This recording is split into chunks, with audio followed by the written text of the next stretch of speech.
Well, no, Adam. Here lately, we've been teasing things in the last half hour of the show to encourage people to stick around. Yeah, but this is we're throwing the entire format out the window. we seriously are. Yeah, we have a guest. Yes. So I'm gonna make you bigger. That's what she said. Oh my God.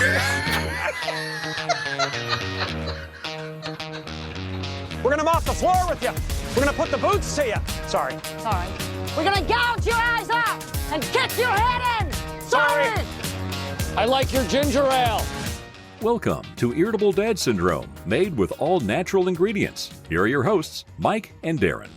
Hey, everybody. Welcome to Irritable Dad Syndrome. This is episode 98. I'm Darren. I'm Mike. Welcome. We hope you're excited about this episode because, honest to God, I am stoked out of my mind. We have a very special guest on our show tonight. We're going to get to him in just a minute. But before we do anything, I wanted to thank somebody. We have a new patron who signed on 2 or 3 weeks ago, Rob Wetterer. Oh. He became a member of the patron family. And Rob, thank you so much for your financial support of the podcast. Yes. And you are going to get a voicemail to put on your phone from Dave Lay soon. And we'll probably play that in the following episode. So Rob, thank you so much. Now that we've got all that crap out of the way, done kissing people's butts. Wow. Our guest tonight, his name is Adam Nedeff. He's in California. This guy is a game show historian, a television historian. He's an author. He's a freelance writer. And this guy, I'm betting you, knows more about television than me, you, Stump Woodley, Chris Hughes, all of us combined. And the fact that Adam, hey man, how are you? Oh, I'm a box of fluffy ducks. How are you? How old are you? I am 39 going on 40. I'll be 40 in November. He's almost 40. Okay. I'm 52. Okay. This guy knows more about classic game shows than anybody I've ever seen. And the amount of knowledge this guy has in his head, it just absolutely blows my mind. So you said game shows and television. Game shows, all of that is yes. Absolutely. Fair game. So I have a burning question. Now hold on for a second. All right, Adam. Before we get started, I wanted to tell you, this is how Mike and I prepare when we have a guest on our show. Okay. This is our 98th episode. Yes. You're our 5th guest. Okay? And we're very picky as to who we allow on the show. That's clearly, why. I've done 98 and 5. Yeah. That so welcome to the club. Allow me to interrupt. Do you remember the movie Dirty Rotten Scoundrels? Yeah. With Michael Caine and Steve Martin? Mm-hmm. When they have a guest over and Steve Martin in the chair. Soils himself. Yeah. I'm Steve Martin. You're Steve Martin.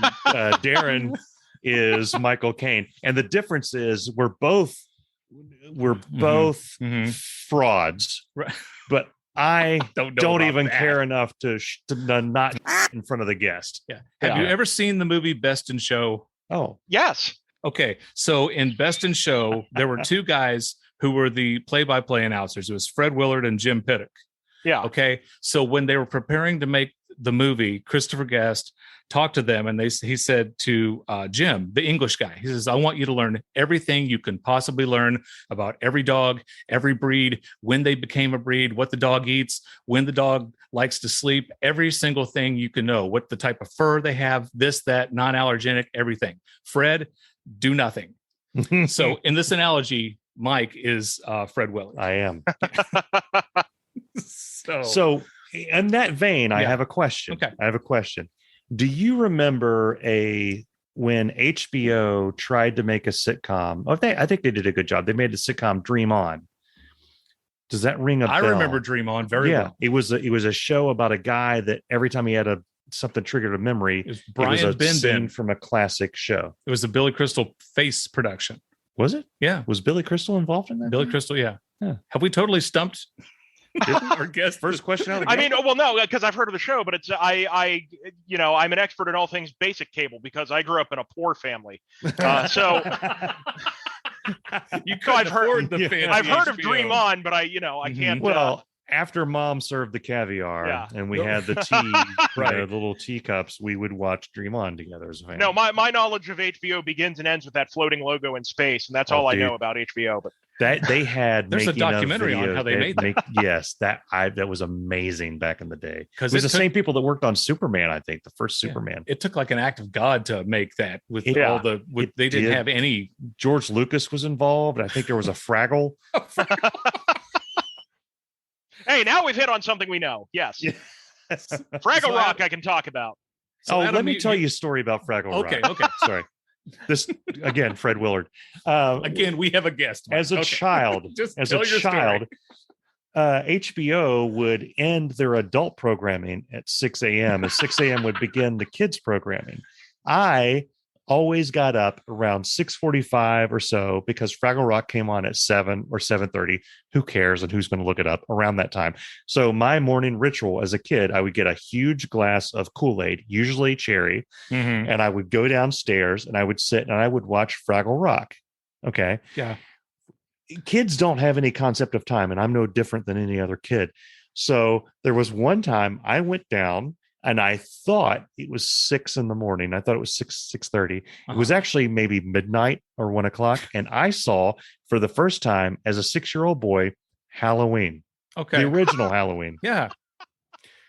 That's what started what has become me. Okay. Thanks, HBO. There you go. Scared the piss out of me. did I Mike, say? if you don't mind, I'm going to ask Adam a question. Oh yeah. You okay. know, premium cable after midnight, that story could have gone in a different direction. I was surprised Oh, that this yeah. went to Halloween. Well, that's why Cinemax was nicknamed Yeah. Skinemax. Yes. One more thing you should know, and I'll shut up. I'll shut up. One more thing you should know is I am terrible with guests. Uh-huh. I will shut up during our normal episodes, but when we have a guest who Darren is dying to ask questions of, I will blather on for hours. We're 35 minutes into the. I'm going to Okay, shut up okay. right now because I don't want to be rude. He seems like a nice guy. He's got a beard and he's a in very nice California. guy. So, Adam, tell us a little bit about how you got into game shows, because, like I said, I'm way older than you, Yeah. and you know everything about all these shows that I used to watch. Because when we would be home sick from school during the winter or all summer long, I mean, TV used to be game shows, every channel, game Yeah. shows all day. Mhm. I mean, it'd be the Dinosaur Show in the morning, and then they'd go to game shows. Right. The Dinosaur Show announced by, who's the announcer? Was it Rod Roddy? No, Johnny Alan Gilbert. Carter. Johnny Gilbert, who That was was my still the third announcer guess. for Jeopardy. Okay. He's in his 90s and still reporting to work every day. Oh, good. Is for it him. actually? It's Yeah. called the Dinosaur and not Dinosaur. No, no, it wasn't the Dinosaur Show. I thought you were having a stroke over there. It's Where are the damn dinosaurs? Okay, so my origin story, as it were. There's the factual reason that I can definitely tell you, and then there's the theory reason. Okay. The reason that I know for sure I got into game shows was because my mother ran a daycare center out of the house. So she was stay at home for a few years when I was in my formative youth, my toddler years. Mhm. And number one, I was a shy kid anyway. And number two, when the daycare kids weren't there, mom had stuff to do. So like all moms who are just doing their best but have other stuff to do, she kind of depended on the TV to help raise me. Game Absolutely. shows, I gravitated towards game shows, bright lights, buzzers, things that spun, things that moved around, things that flashed. When you're a toddler, all that stuff is amazing, so you want to watch that. And then years later, I was watching an interview with Mr. Rogers where he was talking about his theories on television and how to appeal to children. And Mr. Rogers had this theory about people looking directly into the camera. And he said, when you're very, very young, your entire view of the world is other people's faces, because everybody is bigger than you. And when they talk to you, they get right up in front of you. So their face fills your point of view when you're a kid. Right. So when a child is exposed to television, a child is naturally drawn towards anything where a person is looking directly at the camera. Game show hosts look directly at the camera. So I never thought about that. so Yeah. that's the Mr. Rogers theory that I've heard for why I got really into game shows early in my Mhm. life. Yeah. But it just kind of it became that thing where I knew that it wasn't just wanting to watch them. It got to a point where I felt like I had to watch it. Oh, there's a new game show on the air. I had to see this. Even as I realized I wasn't that interested in sports, when ESPN began doing game shows, I was watching the game shows on ESPN, even though I had no idea what anybody was talking about. Right. And the other thing that happened was being a child of the 80s means I was part of the generation that saw the last boom of game shows on daytime TV. You were just talking about how game shows. Yeah, it was all day long. When Oprah Winfrey came along in the late 80s, that began to dry off because everybody was looking for talk shows after that. And the economics of daytime TV changed. And there's a whole story there that I won't bog this down with. Thanks, but around Oprah. And Geraldo. Exactly. So around 1990, 1991, game shows really began to disappear from the daytime network landscape. Mhm. But at the same time, cable TV was exploding and cable TV needed programming. So what ended up happening was a lot of these cable channels either began producing game shows because game shows are deceptively inexpensive to produce, or they began buying rerun packages of old game shows. Now, hold on a second.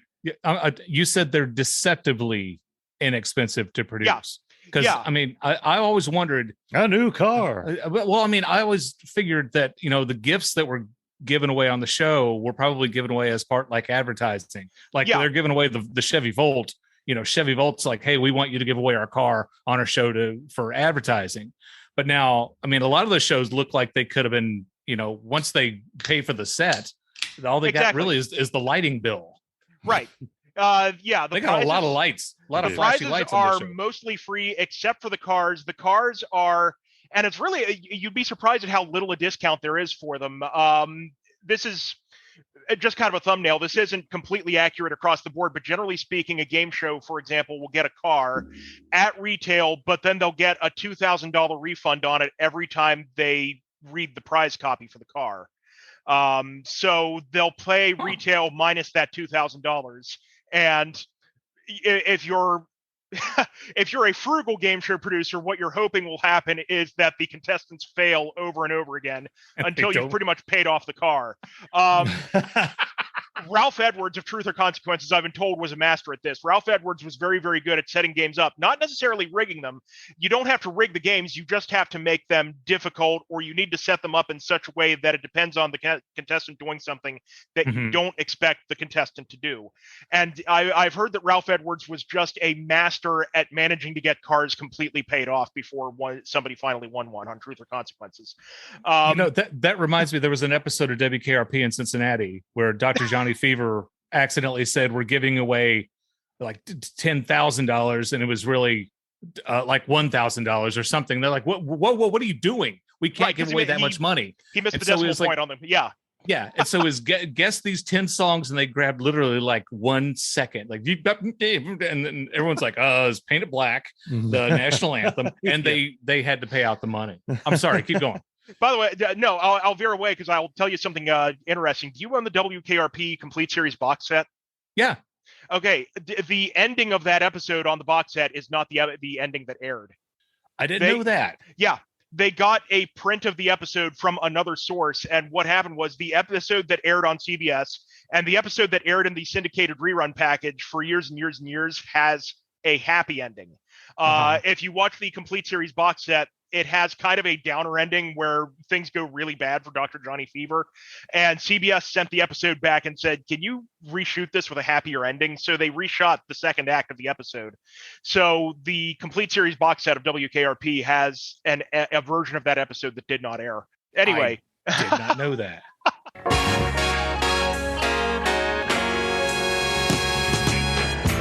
This portion of our show is brought to you by Just Heels. How many times have you opened a loaf of bread only to discover that your two favorite pieces, the top and bottom, have already been eaten? I'm Dave Lay, and crap, like this happens to me all the time. That's why I buy this revolutionary product, Just Heels. Just Heels is exactly that, a bag full of heels. Only top and bottom pieces of bread, and it's quite delicious. So stop the bickering and badness at your home and buy Just Heels so everyone can enjoy that top and bottom bread goodness. Heels. Now, back to the show. So anyway, getting back to why I stayed in with game shows, deceptively inexpensive to produce. So up and coming game show channels usually had a game show or two on the schedule because that's what they could afford when they were first getting off the ground. Or USA Network and the Family Channel were the two biggies here. They would buy reruns of old game shows, and as the game shows withered away on the networks, the reruns exploded on cable. Every afternoon on USA Network from almost noon to 5 o'clock was just nothing but game shows. So I was always exposed to plenty of game shows, as many as my daily diet required. So I was just always into that.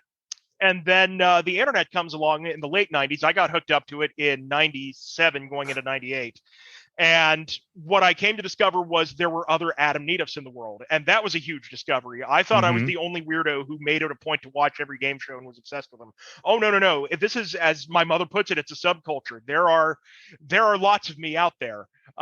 Game show fanatics who know every game show, who watch every game show, who talk about the history of them and break down which hosts they preferred for which formats and which versions of the rules they liked better.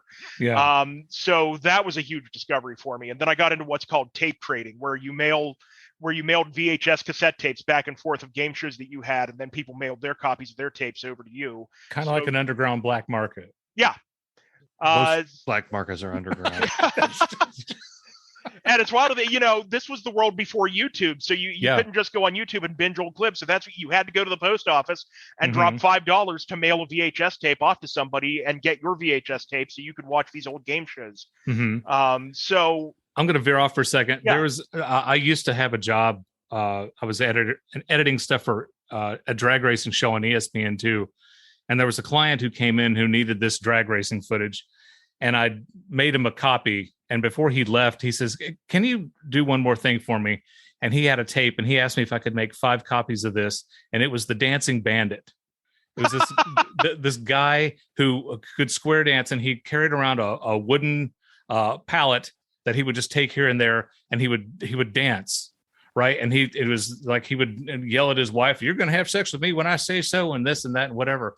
Dancing Outlaw? Is it Dancing Outlaw? Dancing Outlaw. Yes, not the Dancing Bandit. And that guy ended up being on Roseanne. Yeah, that was in West Virginia. And I will tell you, growing up in West Virginia in the 1990s, the VHS copy of that did the 1990s version of going viral. Let's hold breaks here. We're talking about the Dancing Outlaw. That just came up. Yeah. Okay. Yeah. And you mentioned West Virginia. Yeah. So I'm from Proctorville, which is across the river from Huntington, West Virginia. Okay, I went to Marshall, so yeah. Oh, Jesus. Yeah. Okay, all right, here we go. The Dancing Outlaw was, he lives outside of Charleston now, if he's still alive.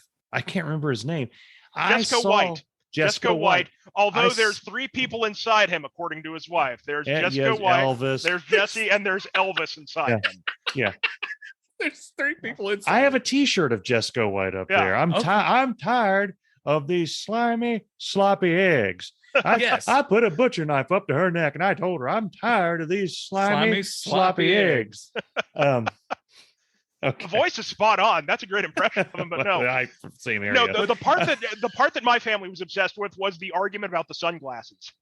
That was always my favorite part, was his valuable sunglasses, and he got into some argument because they were left behind somewhere. Yeah. Did you ever see The Wild, Wonderful Whites of West Virginia? I've not seen the sequel, no. Oh, this Johnny Knoxville. Okay, so I'm a huge Jackass fan. I had no idea that we were going to go into Jesco White and Jackass with this, but here we are. Right, here we are. So, but yeah, the first time it's kind of the first time I ever heard of Jesco White was from an old VHS tape from my brother-in-law. Was like, "Hey, you ever seen this?" Yeah, and shows me the Dancing Outlaw, and we're laughing ourselves silly. The same way I was introduced to South Park. I learned about South Park about a year before it ever showed up. It was a VHS tape being passed around colleges, Santa versus Jesus. Well, the Christmas fight. Well, I mean, when tapes went viral, like that's how I learned about Winnebago Man. Well, and my experience with South Park was even past when it premiered, because my cable company was very, very late to getting Comedy Central. And again, it's one of those things where it's kids these days wouldn't understand, but it really is crazy. You couldn't just go on a streaming service to watch stuff. So if the appropriate channel was not carried by your cable company, I went over to a friend's party one day. A high school classmate, Chuck Hudson. Wait, you were invited to Chuck's party? Yeah. Oh, I didn't get an invite to Chuck's party. Fuck me, man. And Chuck pulls out this VHS tape. A relative had recorded South Park off Comedy Central for him, and it was like aliens had beamed this tape into his backyard. It was this impossible thing. Like, where did this come from? Yeah. So here's the thing. The thing. The deal with kids today, these damn kids today, and their streaming and their YouTube and all that stuff, and their Donkey Kong. You can tell I'm fascinated with like the differences in the generations. So first of all, I'm Gen X. Darren is Gen X. Yes, you're Gen X. We're all Gen X. Okay, we're the forgotten generation. You know, we're the ones with John Cusack holding up the boombox in front of the thing. We're that.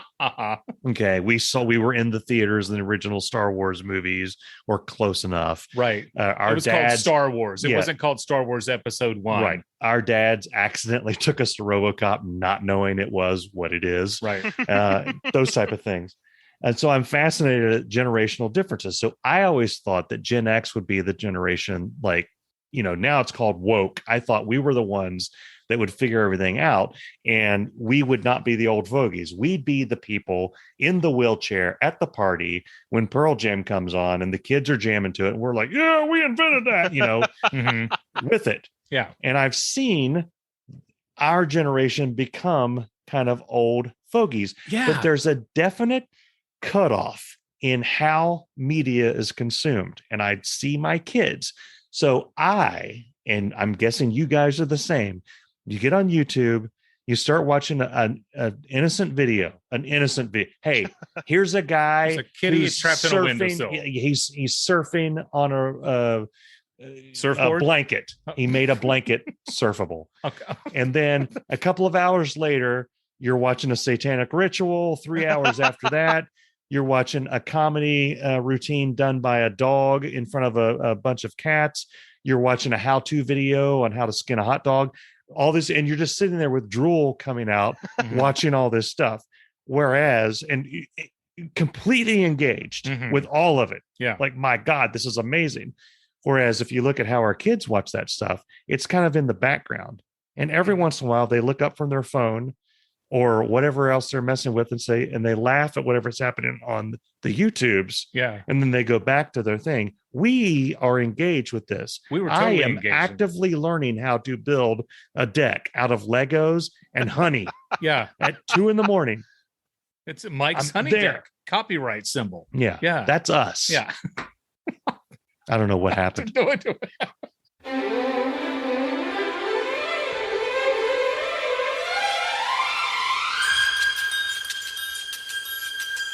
Irritable Dad Syndrome is proud to be associated with Newsly, the all-in-one audio super app for iOS and Android.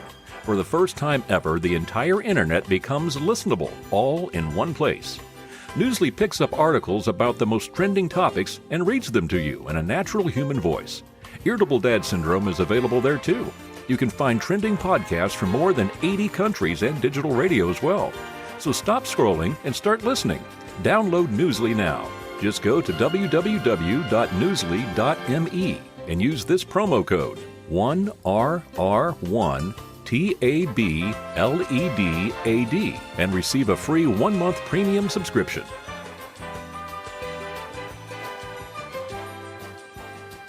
You said this was about game shows. Well, it was I didn't know I was going to get this. Do you ever just have random thoughts and then just type them into YouTube to see if anyone's ever thought of doing this? And it turns out there is a bit. Like it's something. Yes. There are people who have had the presence of mind to put like a tiny GoPro camera in a model train set, so you can have a first-person view of being inside a model train that goes throughout the little city, and it's delightful. And I'm glad I wondered if people had done that. I've got a buddy, Jeff, who has the and I can't remember what the name of the app is. That you can post like 20-second videos or something, but he decided to live stream himself washing dishes, and he's washing the dishes live, and somebody he knows that, like, the announcer at our old TV station jumps in and likes that, and he's like, "Are you Steve Stone, the announcer?" "Yes, I am." "Oh my God." It's like, so one, why is somebody washing dishes live? And two, why is some announcer out in California or wherever Steve Stone is liking it. It makes no sense at all. Yeah. But that's where our country's come to. Yeah. My brother-in-law is a huge Devo fan. I love Devo. Like got into a conversation with one of the members of Devo from some stream, and now they're buddies. They're like email buddies. What? They talk back and forth. You didn't tell me that one of the Devo You people. didn't tell me that I'm like 5 connections away from Devo. 2, really. Dude, that's a game changer. You're 2 connections away from Jason Newsted. Okay. Metallica. Yeah, I know who Jason Newsted is. So back to our guest, Adam Nedeff yes, is with us tonight. And I don't know Jason Adam's Newsted. a game show historian. He is. Okay, let Adam me is- ask you hold that. on. I have a question from the audience. I have a question from the audience. Let me get to it. I have a question from Adam. This is from Stump Woodley. Okay. Manage your expectations appropriately. Yes. Is it true the whammy of Pressure Luck was a coke addict?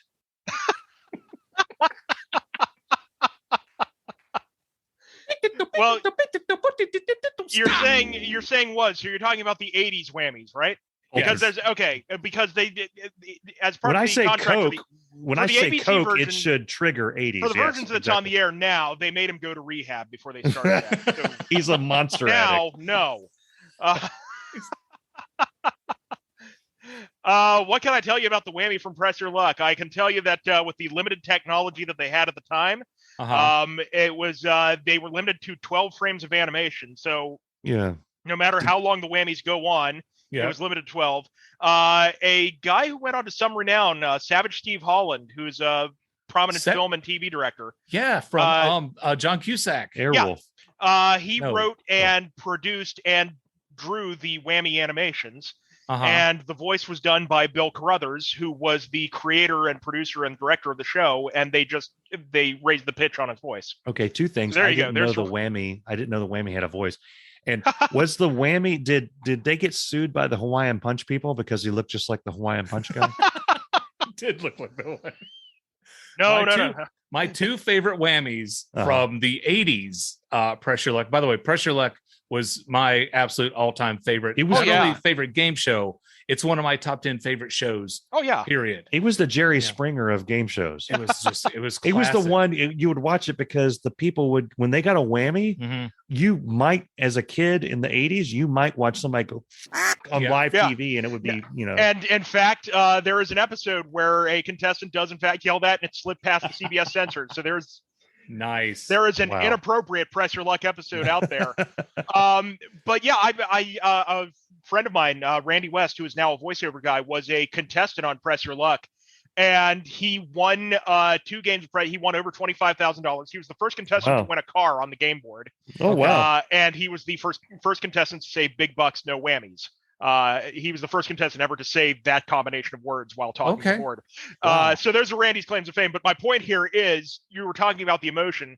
And he said one of the people who lost in his first game would not even look at him. Like Randy tried to be a good sport and shake his hands afterward. The guy wouldn't look at him. Yeah. So Randy tried to be polite and just patted him on the shoulder. And the guy was wearing a suit. And Randy said, when I patted him on the back, it was moist. He had sweat completely through his suit. That's gross. Like Wow. that's how Yeah. emotional he had gotten. That's how much emotion Press Your Luck brought out of this guy. Yeah. Wow. But it's just my 2 favorite whammies. I'm sorry. My 2 favorite whammies were when he would come out and moonwalk as Michael Jackson, and then the other one when he was Boy George and would do "Do You Really Want to Hurt Yeah. Me?" Who Oh, would yeah. ever heard a whammy? No, that is Yeah, one of yeah. the favorite ones. That's one of the favorite ones that I like to perform when I do whammy theater. What's whammy theater? Brace yourself for this. Okay. Some friends and I thought it would be really fun to start a small business in California where we stage live game shows for private parties and corporate functions. We come to people's houses and we stage game shows. We stage game shows at birthday parties. We stage game shows for like office Christmas parties for businesses. And we pretty much always all end up doing Press Your Luck.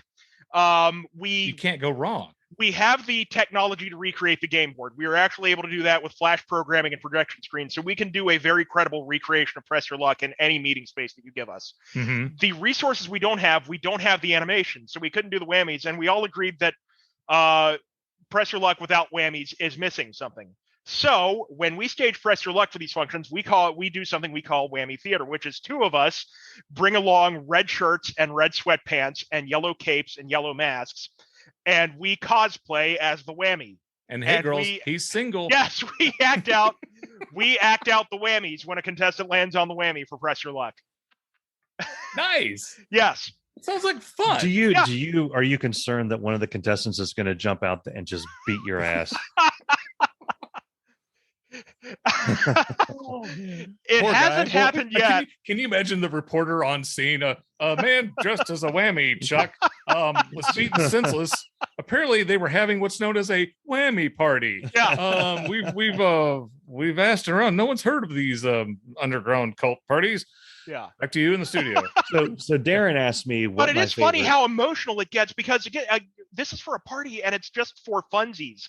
Mhm. But I'll never forget, there was a night where they had rented out the outdoor deck of a very nice restaurant in Malibu, and we staged Press Your Luck there. And somebody lands on the big money space, $5,000, and you could feel the deck rumble when they landed on that. Everybody on the deck went completely crazy for landing on the big money space.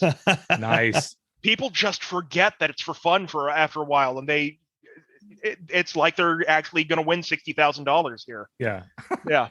Adam Nedeff is our guest. Adam is a game show historian. He is an author. I bought your book, Adam, The Matchless Gene Rayburn.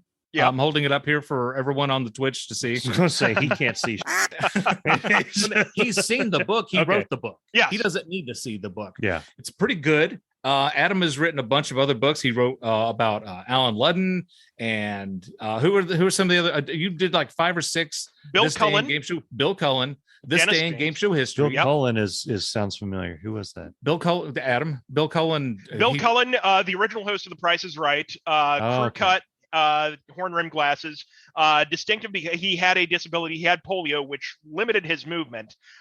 He could walk, he was mobile, but he would prefer not to. So he's, if you came of age around my time, you remember him as the older game show host who always sat down on his shows. Okay. Well, let me ask you this. Yeah. Let me ask you this. In 1980, Richard Dawson, Dawson Richard Dawson. appeared in Total Recall.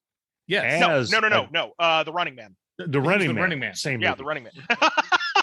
As I mean, a- I can't argue with that. It's the same movie. You're as right. a game show Yeah. guy, did you lose your shit when that happened? Was that like, is that the pinnacle of a game show host thing to appear in a movie with Schwarzenegger? And the funny thing is, ultimate game show. as a kid, I was and still kind of am a wrestling fan. So Jesse Ventura is in Oh. that movie. So honest to God, The Running Man looked like a movie that 6-year-old me would have written. So Oh, like yeah. my brain melted the first time I saw this movie. Yeah, it is perfect casting. I can't imagine any game show host beside Richard Dawson taking on that role and Oh, yeah. doing it as well as Yeah. he did. So He nailed it. two things about the Not Running Peter Man. Tamarkin. We- Okay. so we've talked in previously in the episodes about Yes. how the fact that back in the 80s you didn't know anything about a movie other than the little black and white picture in the paper In the newspaper. and maybe like a 10-second snippet which basically showed who starred in it and what it's rated. So my dad took me to tons of movies that I know he wouldn't have taken me to if he knew what they were about. Right. And The Running Man was one of those. Yeah. Um But yeah, Dawson was great in that. yeah. Oh, yeah. Dawson was also in Hogan's Heroes, a hilarious show about Nazi Germany. Like, so, Adam, my question is: you've written a lot about a lot of various game show hosts, and you know all of them. Yeah. What would you think if they had a Mount Rushmore of game show hosts? And it's tough to pick 4. I've got Yeah. my 4. What 4 would you put on Mount Rushmore? Oh man. Okay. I think one of the most underrated, and underrated for the fact that a lot of the stuff that he did was early TV, which meant it wasn't preserved. So he's kind of, I don't want to say forgotten, but Dennis James was the first game show host and had a successful career, had a very consistent career. And I mean, since he was the first one out there, he kind of set the template for how to do it.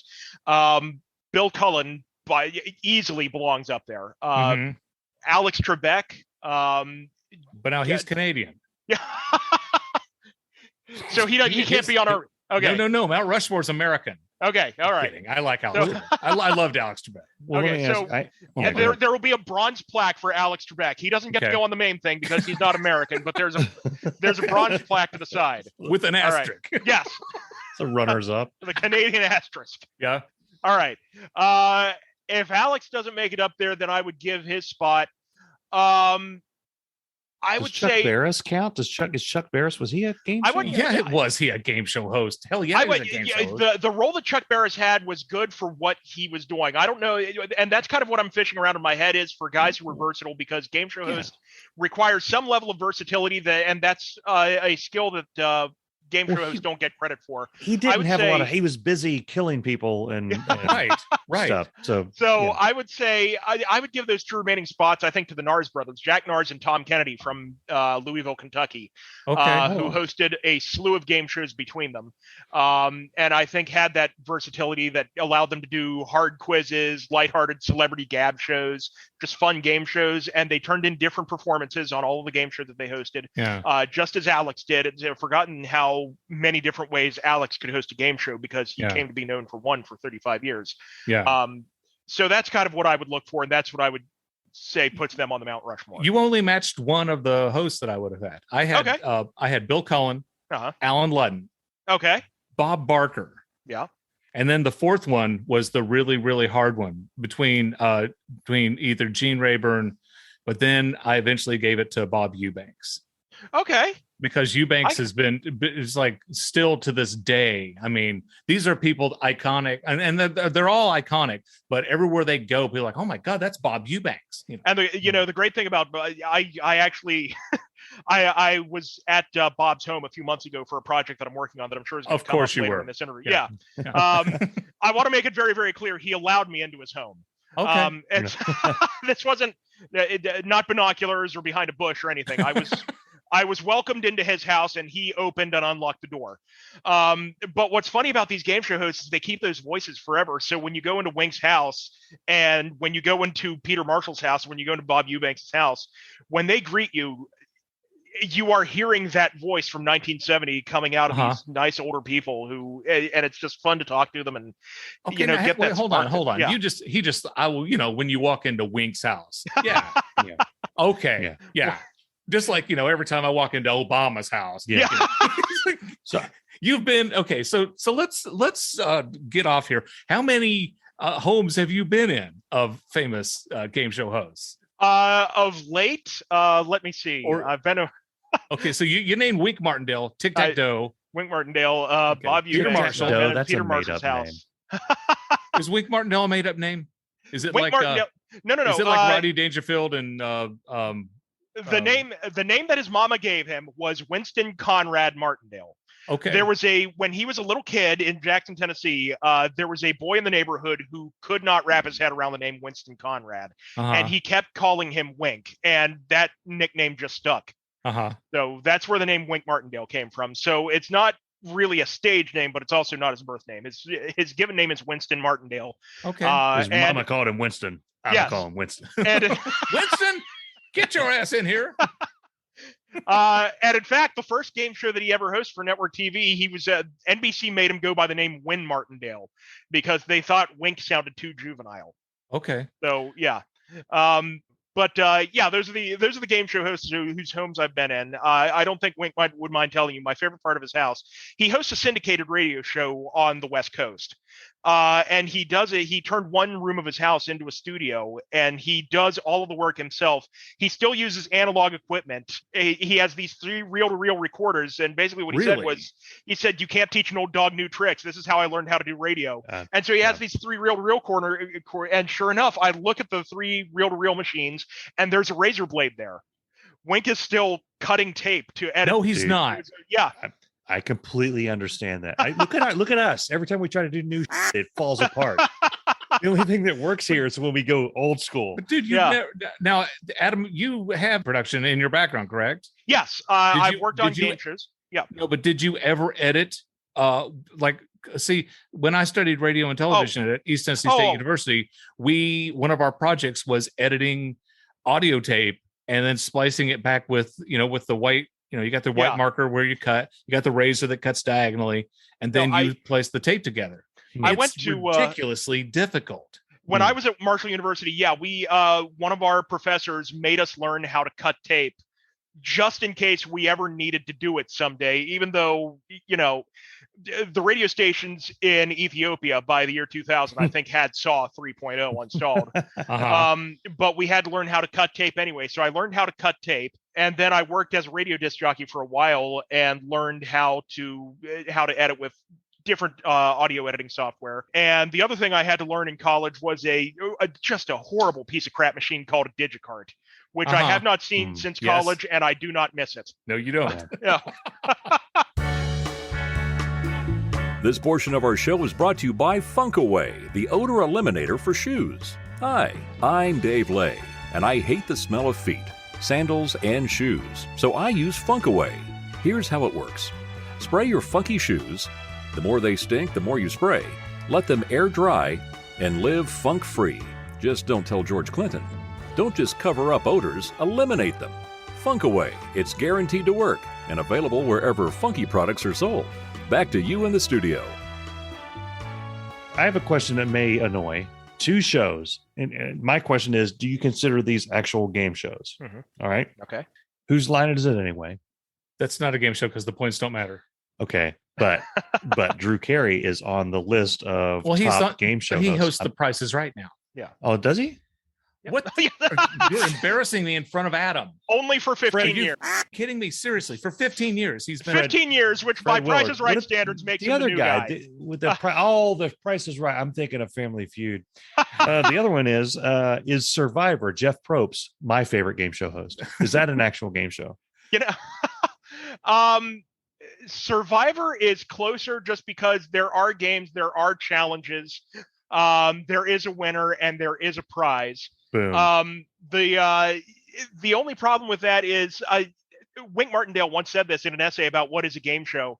And there was a famous quote from a Supreme Court justice in a case involving pornography and trying to come up with standards to apply to things to determine if they were inappropriate or inappropriate. Mm-hmm. And what he said in writing was, I don't know what pornography is, but I would know it if I saw it. And Wink Martindale said, you kind of have to do the same thing with game shows. I don't know what a game show is, but I would know it if I saw it. Exactly. So yeah. One more question. Okay. Why? Okay. So I'm a game show newbie, whatever. Mm-hmm. I'm look from the outside looking in. You guys are the experts. Yeah. You didn't mention Adam, Monty Hall. Oh God, Monty Hall is amazing. Yeah. He's actually mentioned in math and engineering books. Yeah. They have the 3-card Monty, the Monty, the Monty Hall problem, which that's my next book that's on its way out. It's in the final editing stages right now. Okay. And it's a biography of Monty Hall, but I devote an entire chapter of this thing to the Monty Hall problem. There you go. To breaking it down point by point and explaining it. And I'm hoping my book is the final word on getting people to understand this problem. Well, the issue, my favorite thing about that problem is every time anyone online posts or tries to explain it, there's always a guy from Wichita, Kansas or Butt Scratch, Nevada that which is beautiful this time of year, by the way. Spends pages and pages of diatribe about how that's wrong. And they just completely get it completely screwed up to the point where I have to actually look it up and see what the real answer is. Well, that's not the diatribe that bothers me. Is there what I hear so often from people in the discussions is people who try to make the point that it doesn't make sense, so it must be wrong. And math doesn't work that way. Math doesn't care if you understand it or not. Right. So they always try to, well, I don't understand it, so I don't think this is right. Okay. You didn't get away with that in high school math. You couldn't tell the teacher that I don't understand this, so it's wrong. Pass me. Right. No, the math checks out, and I try every different approach that I can think of in this book to break this down and explain, here's why this makes sense. So my question for you as the expert, did they know that going in, or was it one of those like happy accidents and they come on the other side and go, oh yeah, we totally meant to do that. We totally meant for all that math to be that way. We figured all that out ahead of time, and it's. The Monty Hall problem actually predates the show. It was a similar problem, basically the same problem appeared in a magazine in the 1930s and 1940s, and I think it was called the Three Prisoner Problem, but it was the same basic idea. And as the years went by, this TV show appears on the air that involves 3 doors and a decision that has to be made. So to make the problem more accessible to the general public or to make it more fun, mathematicians began using the let's make a deal motif to explain this problem. It was really just conceived as a thought exercise, as it's a kind of a logic problem, and it kind of breaks down into theory and probability. And so that's all the problem was ever conceived to be. The tying it to let's make a deal came later. And by the way, this is the other argument that cracks me up, because when you're in my inner circle, there's always somebody who argues, well, they never did anything like that on the show, so it doesn't make sense. And it's, why does that matter? Right. No, they never actually did a deal like this on Let's Make a Deal. And people always try to complain that the problem doesn't make sense because it was never anything on Let's Make a Deal. And that doesn't matter. Those are the same people that go to Lord of the Rings and just the whole time they're like, hobbits aren't real.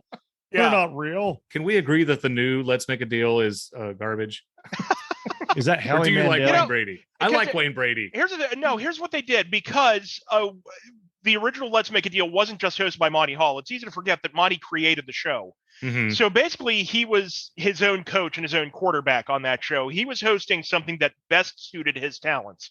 And they tried to do Let's Make a Deal with other hosts. They tried to do it with Bob Hilton, who was a very good host, but didn't have the star power. And they tried to do it with Billy Bush, and that didn't work. Oh dear and God. when they brought in Wayne Brady, George Bush's little brother. No, it's George Bush's nephew. Was it really? Yeah. It's something. Yeah, no, I forget what the exact relation, but there is a legit relationship. I think if I would go with William Bush. Okay. Yeah. Really.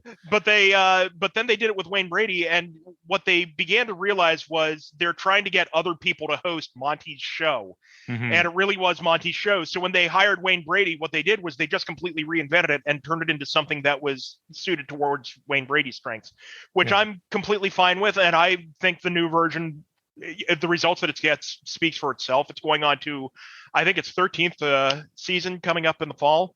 I think for what it is, it's been excellent.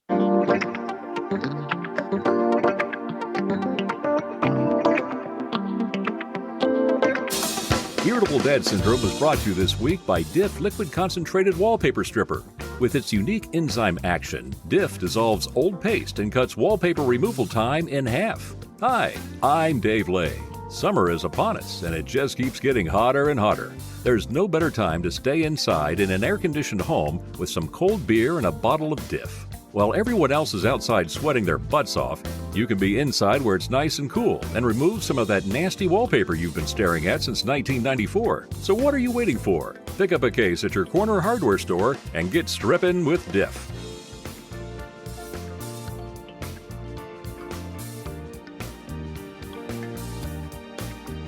Adam Nedeff is our guest, and I wanted to mention something. Before I knew Adam was a game show historian, I discovered his talents the day after David Letterman retired.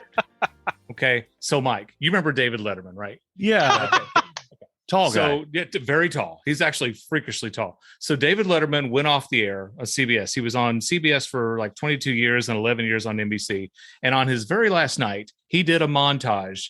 The Foo Fighters did perform their song, and then they did a live video montage edited. They had the Smells Like Teen Spirit. No, it wasn't Smells Like Teen Spirit. It was Everlong. Okay. So they had to be like right on time to go along with the cuts that they had already pre-edited. Yeah. So there was like a 9-minute video. I can't remember how long it was, but it was from the beginning of late night all the way to their final show. And it was a beautiful montage that showed almost very close to every person who had been a guest on the show. I mean, every person who was really, really important. They magically captured so many people. The very next day, Adam posts this video on the AFL, which is the Letterman fan page on Facebook. Oh, and this clip is from August 2nd, 1985. And this is from June 12th of 86. And this is Gene Stapleton and this person. My mind was absolutely blown because every frame. Adam, how did you do that? And how did you do that so quickly? And that was one of the most amazing entertaining, pleasurable things I've seen in a very long time. I had just the right software for doing it. And basically what the way it came about was after it aired, I was talking to a friend of mine in West Virginia, Ernie, who's been a disc jockey for many, many years and is a wonderful fella. And if you're in the Ashland, Kentucky area, you should listen to him on Cool Hits every day. Okay. It'll be but in Ernie, a couple of weeks. So, yeah. Ernie on Cool Hits. Good man. Okay. Yeah. So we were talking, and he said, I would really love to see all of those individual frames and see, because I got a sense of what they were, but I'd really like to see them one at a time and really take it in. And so I had recorded the last show and I had it sitting in my hard drive. And so what I did was I was able to play it through the software that I had, which allowed me to go through frame by frame and take a screenshot every time that I wanted to take a screenshot. So what I was just doing was I was advancing the frame one at a time until it got to a new image. And every time the image changed, I would take a screenshot and then just advance a few frames and take a screenshot. So it actually really only took me not very long at all to collect all 530 some odd shots that they had in this montage. Mm-hmm. And then when I uploaded it, all I did was I contextualized the ones where I knew for sure what it was and who it was. For the ones that I didn't know what it was, I went ahead and just left it up there blank.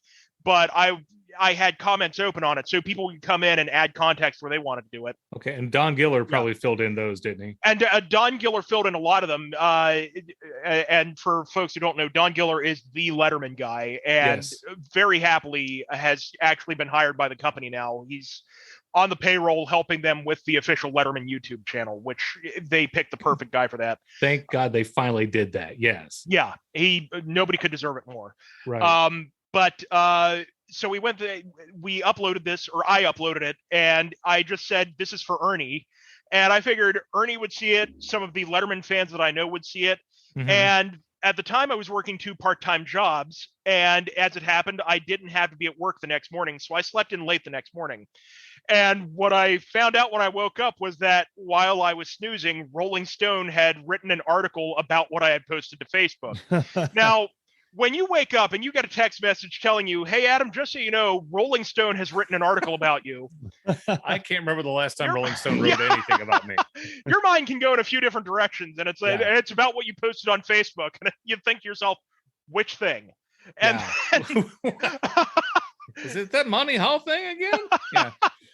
So it turns out that it just blew, and it wasn't just Rolling Stone. I know the AV Club posted an article about it. But this thing that I posted on Facebook just blew up, and I was getting all kinds of friend requests and all kinds of shares. I sent you a friend request that day. Thank you for accepting it. Oh, well, yeah. I mean, I was accepting everyone's. Of course, the reason you stayed on the friends list was because I found out way after that you were the guy from the John Boy and Billy show, or that you had written some of the material, and I completely freaked out because that was the soundtrack of my drive to school. That's correct. Yes. So. Yeah, I wrote many of the commercials for John Boy's, or for the JD's 24-hour drive-through Ponda Gun Auto Parts Pharmaceutical Adult Gift Bait and Tackle Discount Cigarette Outlet. Yes. And you just casually mentioned that one day, and that's you? I friended you on Facebook? I was actually kind of like, oh my God, I impressed Adam Nedeff. Okay, wow. And then I told Libby and my wife, and she goes, who? I said, no. Okay. But what was great was Facebook also let me see who was sharing the album, and going through it. I'm one of those crazy people that reads the credits at the end of the TV shows. Yeah. And so I'm going through there and I'm like, wait a minute, I recognize the names of the people who were sharing this album. And these are Dave Staffers found my Facebook page and they were sharing this with their friends. And I mean, that's the most gratifying thing is, that I was able to, I was able to make some kind of contact with the show in that way, even as it was coming to an end, and let them know that I appreciated their work. And I noticed what they were doing all those years, and I loved it. It was very well done. Yeah. And Mike, there's one other thing. There's many other things about Adam that's cool, but Adam and I have something in common. Granted, his appearance was more impressive than mine. Adam and I have both been on the Conan O'Brien show. Really? Yeah. I didn't know you were on the Conan O'Brien show. I was on Conan, yeah. Again, not as impressive as Adam. Adam, tell us about that time that you met Conan. Yeah. Okay. So again, I just mentioned I was working part-time at 2 jobs, and one of them was by day. I worked at Madame Tussauds Hollywood, the famous Hollywood branch of the Wax Museum. And we got word that Conan was going to be shooting something at the Wax Museum. And normally the job of escorting a famous celebrity through the Wax Museum goes through our head of, media relations, or our head of marketing or something like that. And the person who had that job at the time was very, very camera shy. And she made it known the day before that I don't really want to do this. I don't feel comfortable being on camera. And one of the other people within the company, and this was all happening behind my back. I had no idea that this was happening. Mm-hmm. But somebody else in the company spoke up and said, if you're not going to do it, I say Adam Nedeff should do it. Because they knew I was a Conan fan, and they thought I had the right personality and that I belonged in this role. So everyone agreed that I should be on the Conan show. And that's when they pulled me into the office and said, Adam, we need to talk to you. And I was, so what's going on? And they said, Adam, can you be on the Conan O'Brien show tomorrow? Yeah. Yeah.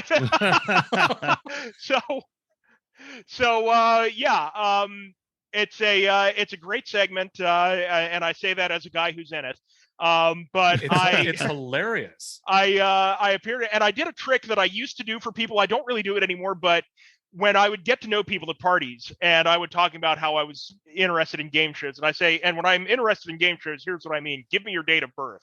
And they would give me their date of birth, and I would do this trick where I would give them the game shows that aired on the day they were born. Which is not as impressive a trick as it sounds, and I'll get back to that. But I did this trick for Conan, and it led to this back and forth conversation between Conan and I about game shows. Mm-hmm. And we actually ended up having a long, long conversation that ended up on the cutting room floor. But Conan asked what I wanted to do with my interest in game shows. I said, well, I'd like to write a book someday. And when I got home, I'm like, okay, I just said with a camera rolling for a national TV show that I'd like to write a book about game shows. Yeah. If I don't do it, I'm one of the massive population of people who say I'd like to write a book someday. So it's like, okay, Yeah. I've said this. I pretty much have to write a book now. So that's what led to this day in game show history, was that I heard myself say this out loud, and I'm like, okay, I'm going to write it. And so I kept writing books. So that's where the book writing comes from. Did you send a copy to Conan? Yes. Never Okay. heard anything back, but I sent a copy in care of his office. And the clip is, if you go to YouTube and do a search for Conan O'Brien Wax Museum, you can find this video. You can read the comments and see everybody diagnosing me with whatever mental disorder they think I have. And now here's what comes up a lot is people think that I have eidetic memory, or they think that I have what's called photographic memory. Like I was going to ask if you what had a Mary Lou photographic Henner had. memory. Yeah. That's not what it is at all. The actual secret to the trick is, this is a term that I learned from Art Fleming, the original host from Jeopardy. Mhm. He called it recreational retention, which means you're more inclined to retain information about a subject that you care about. If you give me a bunch of facts about the Civil War to study, I might do okay just from studying it, but I'm not going to remember it a week later. Game shows, I absorb everything I learn about game shows because it's what I care about. So the information stays there. And as far as being able to break it down to exact date, and there are a few people in the Conan comments who figured this out, and I always jump in and tell them, no, you're right. That's exactly how I'm doing it. Basically, it's just a matter of being aware of when a certain game show first went on the air and being aware of when it was canceled. Mm-hmm. And so then the trick just becomes remembering the general range of those game shows. And it's okay, if it's 1977, then for sure Wheel of Fortune was on NBC, and for sure The Gong Show was on NBC, and for sure Hollywood Squares was on. And breaking it down that way. That's the whole secret of the trick. Yeah, they didn't change every day. Right. Yeah. So that's the entire secret to the trick. It has nothing to do with eidetic or photographic memory. It's just a matter of retaining that information that you read over the years. Well, I mean, you probably could have just rattled off any game show, and he's going to hold on a second. No, I don't think so. Remote Control wasn't on NBC. It was on MTV. Right. You know, I think you probably could have stumped him on that. Yeah. One. Yeah. Well, like I said, your appearance on Conan was way more impressive than mine, because my buddy and I were in the front row of Conan, and this was the day after we went to see Letterman. And the day we saw Letterman, we were in front row, and we got to meet Elle McPherson. She came down and did a bit in the front row where she kissed a chocolate and threw it to Dave and said Happy Valentine's Day. They recorded it and ran that on Valentine's, and I'm sitting there like a dork. Yeah, there's a girl next to me, you know. The next night, we're on Conan, and we get front row, which was a fluke, an absolute fluke. Jay Thomas is the guest, and he starts talking about the movie Chud. He was starred in the movie Chud. Cannibalistic humanoid underground dwellers. Exactly. I didn't die. If people thought I died in the podcast, I'm here. But that's what Don, my buddy Don and I, he mentioned that we both started yelling, and he looks right at us and says, "Do you know what that stands for?" And we said, "Yeah." And the cameras swooped around and got us. And Jay's like, "You smoked a lot of dope in your day," and this and that. And Conan's like, "I can't believe we're dedicating this whole show to these two guys." And Jay Thomas says, "Well, we're having dinner later. I wanted to get him on the show." And then, when he was done with the segment, he waved at us and walked off, and we went back to the hotel. We were on cloud nine because we were on Conan, and Don's sister called the hotel and she says, "So where did he take you guys to dinner?" And I'm like, "Son of a bitch, he didn't take us to dinner. He said he was going to take us to dinner, and now he's dead, and he can't ever take us to dinner." Well,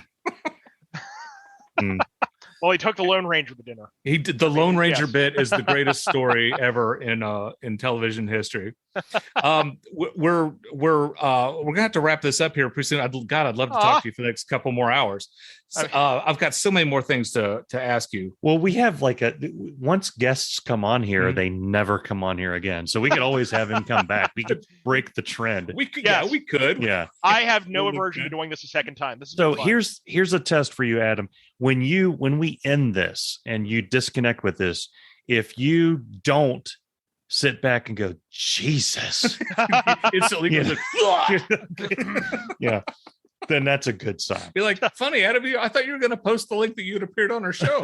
Oh yeah, I was meaning to do that. Yeah. No, another thing I noticed, because when you like something, you really like something. Like game shows, you're all over that. Letterman, you're all over that. I noticed it when they did like the 4-day marathon of Mr. Rogers' Neighborhood. You were just obsessed with that too. And you mentioned him earlier in this podcast, and with that documentary that came out, which you mentioned how great it was. And I'm like, well, if Adam likes it, then I've got to go. And I went, and sure, it was amazing. Yeah. But what else is there out there that you're just like a really big fan of, that people that you're really knowledgeable about, that people don't know about? Mega Man? Do I see Mega Man characters on the wall there? No, funnily enough, those are actually my roommates. My roommates took up, and I always forget what this is called, but it's the taking beads and running an iron over them. And I don't remember what that hobby is called. But he's a huge fan of Mega Man. Sounds like ruining an iron. When he had some downtime, he made a bunch of 8-bit recreations of the Mega Man bosses and tacked them onto our living room wall. Mm-hmm. No, he's the Mega Man fan. My other big jam is vintage pro wrestling. I think everybody kind of if you're a wrestling fan, you always sort of gravitate towards the era that you grew up in. My mom's favorite wrestler was Dick the Bruiser. Well, I don't want to. My uncle would take her to see wrestling, and she would cry when Dick the Bruiser would get hit. And she was like, "Oh my God." He's like, "Dorothy, he's going to be just fine." And everybody thought I was making that name up until Dwayne "The Rock" Johnson was on Letterman, and Dave brought up Dick the Bruiser. And Rock was like, "Yeah, he's totally a real wrestler." I don't want to brag. Okay. Okay. I also don't want to interrupt. I've done both of them. Sergeant Slaughter follows our podcast. That's awesome. Ooh, Sergeant Slaughter. Yeah. Nice. He also follows like 60,000 other people.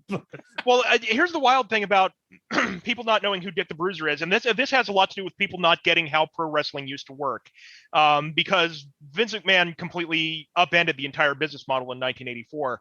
But the way pro wrestling used to work was it was divided into territories. Old-time wrestling promoters divided the U.S. up into about 35 to 45 territories, and they would just keep that territory to themselves and only promote in that territory. So Dick the Bruiser was a huge star in the state of Indiana, and that was where he achieved all of his fame, and that was where he was in all of his matches, was in the Indiana territory. But people in, say, California or people in Florida wouldn't know who Dick the Bruiser was, because he was only in the Indiana territory, which wasn't on TV in Florida or California, and they wouldn't have shows featuring Dick the Bruiser in that area. Okay. The promoters kept it within. Yeah. So that's the interesting thing, is the United States, every section of the United States had its own really huge wrestling stars in the 60s and 70s and 80s, but people who grew up watching wrestling at that same time would have no idea who they are. So that's the way wrestling used to work. Yeah. But it's one of the things I've been doing. It's kind of a hobby for about the past 15 years. Is I've been writing recaps of old wrestling shows for a website called 411 Mania, and it really is just a hobby. It was something that I signed up for 15 years ago when they were looking for writers to just write recaps. Yeah. And I'm allowed to write recaps of whatever I want. There's no guidelines or anything, so I just pick out old wrestling shows and I write recaps of them. And it was something that I did 15 years ago to take my mind off the fact that I was working as a telemarketer and I completely hated it. And I was fired. Imagine why anyone would hate being a telemarketer. I was fired after 4 months for saying goodbye at the end of a phone call instead of using the scripted sign-off line. That they those bastards! So, it was to take my mind off a job that I ended up having for only 4 months, and now I've been writing the wrestling recaps for 15 years. But So cool. I love old storyline-driven, hard-hitting pro wrestling. That's what I love that era. Yeah. I will say my jam is video games. I'm a huge video game freak. One of my favorite podcasts of all time is the Giant Bombcast, and it's a video game podcast. A couple of the members from a couple of years ago were huge pro wrestling fans from like the 80s. And it didn't matter what was on the rundown because they would post what they were going to talk about, what they were supposed to talk about. If someone mentioned wrestling or even something that started with the letter W and they could move over to wrestling, like whole wheat bread. This was usually a 2.5 to 3.5 hour podcast. A good 2 hours of that would be devoted to wrestling. It didn't matter what the hugest news in video gaming could be happening. Like Pac-Man 2 is coming out, and someone would say, "Yeah, I bet Sergeant Slaughter would like Pac-Man 2." The next 2 hours, they're talking about Hulk Hogan, Jake the Snake, everything. Jesse the Body Ventura. So the vast majority of what I know about wrestling is from listening to that show. Even though I grew up in the 80s and I saw it happen, I know most of it from that show. Yeah. Well, Adam, let me tell you something. You've inspired me. Every week, or almost every week on this show, we have a segment called Just Stop, where we tell people that they need to stop doing certain activities. You know, like people backing into their parking spots. Who are you trying to impress? People who mow their yard diagonally. Who are you trying to impress? But you've really inspired me because there's a saying that a lot of people use, and that saying is, "That was before my time." Because I remember I used to have a news director, and I asked him if he'd heard the new, because Bob Dylan had a new album out, and he looked like the type of guy who would listen to Dylan, older than I am, and I was in my 20s. I said, "Did you hear the new Dylan album?" He goes, "Oh, Dylan's before my time." I'm like, "Bull, he's not before your time. If he's still recording currently, the Pharaoh is before your time." But here's the deal. Like, I know who Bill Haley and the Comets were. Right, recorded Rock Around the Clock, considered the first rock and roll song to ever go number one. That was way before my time, but I know who he is, and I know who Bill Haley, you know, the impact that he had on rock music and music in general. But you, my friend, have seriously broken this mold of before my time, and I applaud you seriously for going back and studying and learning about all this stuff that happened way before your time and appreciating it, because and I sound so old when I say this, but there's a lot of kids today who don't know, like the music, the current musicians, you know, I don't think people know where they got their interest in music, you know. Yeah. And man, you have just went back, and it's like, I'm going to learn everything I possibly can about all this stuff. And I think it's incredible.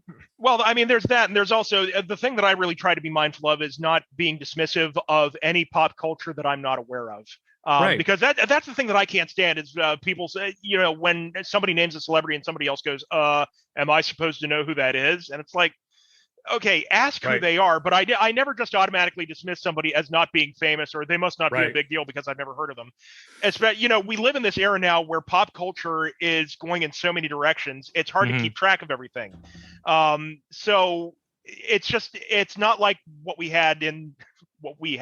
It's not like what existed in the 1950s where there was your local movie house and there were 3 channels on the TV. Right. There's so much stuff out there that, yes, stuff is going to slip past your radar. It doesn't mean that what these people are doing is irrelevant. And I just, I can't stand that mindset of what I know is what's important. I really try to steer clear of that. Yeah. Well, I had when I first moved to Cincinnati, I worked at a TV station, WCPO, and our producer for the morning show was very young, fresh out of college. And our director was going through putting the rundown and everything ready, or she was putting it all together.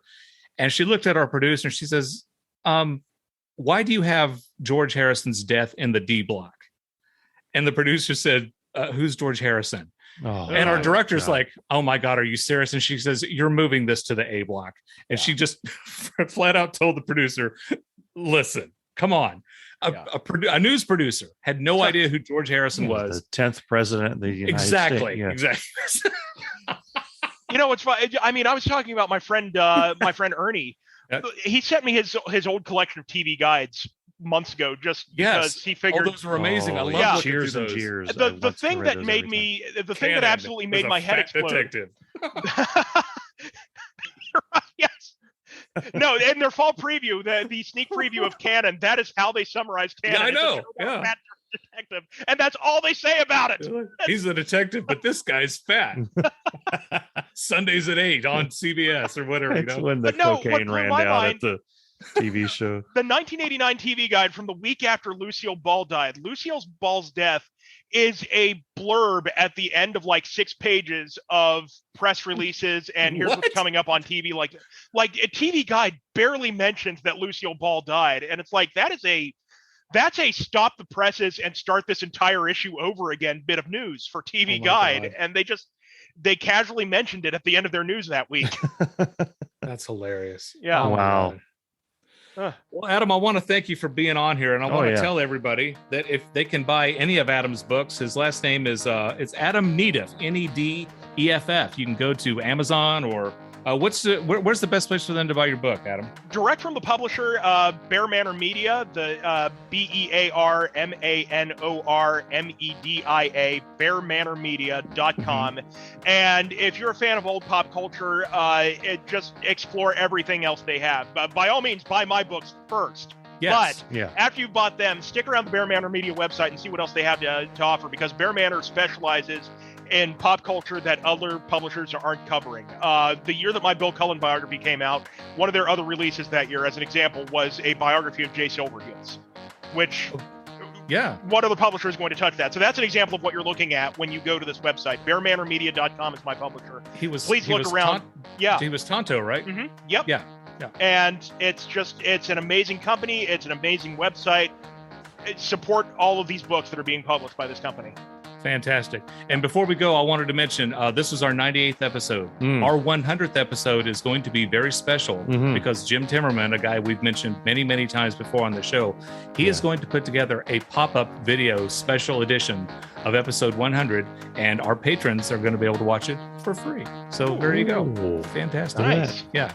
Adam, again, brother, thank you so much. And if you ever want to come back, please come back. You're welcome on the show. Definitely. Anytime. I really enjoyed talking. One more question I had Mike, for Adam. Tudor's Biscuits. I just want his reaction. Tudor's Biscuits. Is that not the best place on the planet to get any type of food ever? Absolutely. There you go. Absolutely. That was always after a show at the Huntington Civic Center. You stop at Tudor's Biscuit World to stuff your face so you don't get hungry on the ride home. Oh my God! You won't get hungry for the next week. Stuff sits in your stomach like a We need brick. to get them as a sponsor on the show. We should. Yes. We seriously do. Yep. Awesome. All right, Adam. Thank you so much, and everybody, thank you. And we hope to see you next week on Irritable Dad Syndrome. This has been Irritable Dad Syndrome. Did we mention that it's made with all natural ingredients? Oh, that's right. I said it in the intro. Anywho, we'll see you next week.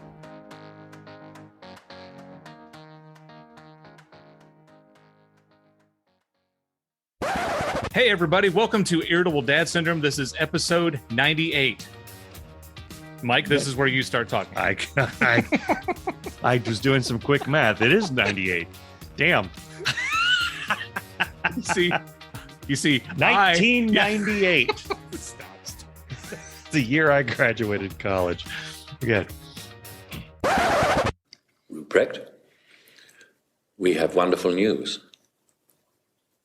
Diana and I are going to be married, and we are all going to live in Palm Beach. Ruprecht!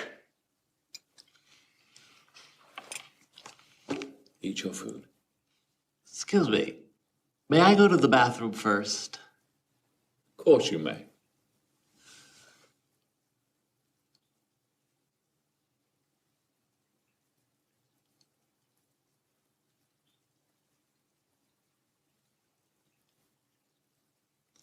Thank you.